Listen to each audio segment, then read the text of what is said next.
Hi, this is Sandy, and I have another hymn improvising tip for you today.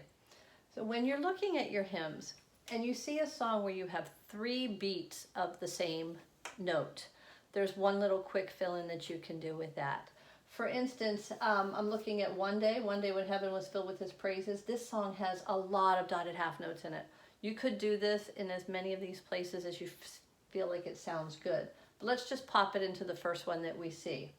What we're going to do is we're going to do a little 5-finger run up and back down during those 3 beats. So it's like, one day when heaven. So you're running up 1 and 2, 1 E and a 2 E and a 3. So you land it on the 3rd beat and just hold it there. Let me do that again. One day when heaven. Here comes another one.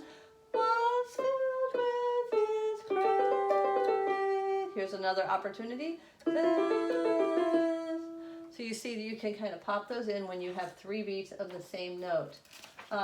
We can also do that when we have 3 quarter notes that are the same beat. Like in Man of Sorrows, What a Name, we have those 3 beats that are the same beat. We can do this if we want to. Man of Sorrows, what a name.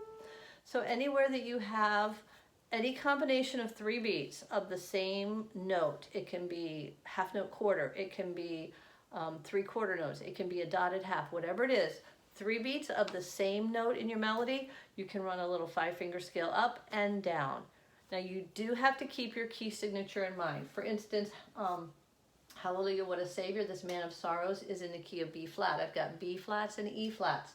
So when I run that little scale starting on an F, I have F, G, A, I do have a B flat, and C, and back down.